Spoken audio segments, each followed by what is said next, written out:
Democratic presidential candidates Bernie Sanders and Martin O'Malley have proposed making college education free for all U.S. citizens, a model that's wildly popular in most European countries.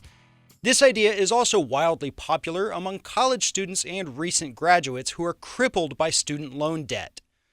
But the Republican Party has a few ideas of their own to help students pay for college. Led by Marco Rubio, Republicans have proposed doing away with the federal student loan system and replacing it with a model that would essentially turn college students into banking commodities. Rubio's plan is this. Rather than having students take out loans to pay for their education, they would get sponsorships from hedge funds or wealthy investors who would pay for their education.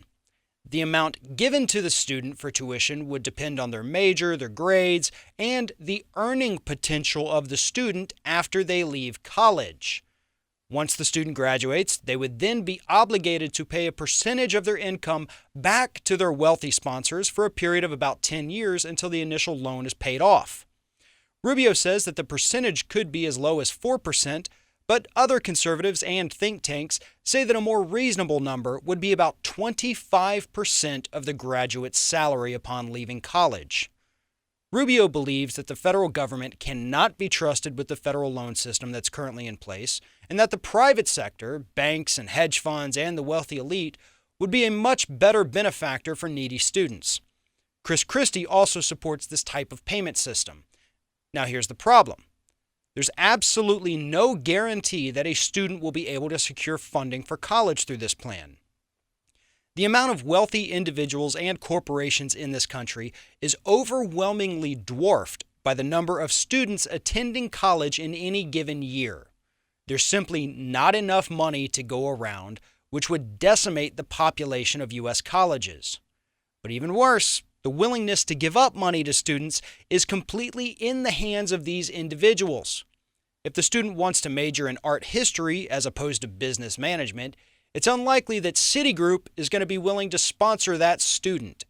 And since the return on investment for these individuals is based 100% on the earning potential of graduates, they will only end up funding students that are going into high-income fields. Rubio's system is designed to value money above all else. The emphasis is on earning potential and not on building a well-rounded society of thinkers. Teachers, firefighters, paralegals, and all the other careers that are vital to America, but not necessarily cash cows, would be abandoned by students hoping to get a shot at a decent education at the hands of a corporate sponsor. The most obvious flaw in Rubio's plan is that it would actually cost students more money than the current system. A 10 or 20 or 25% reduction in income for 10 straight years is a much larger payment than most student loans available today. There would be no deferment, no forbearance, no defaults.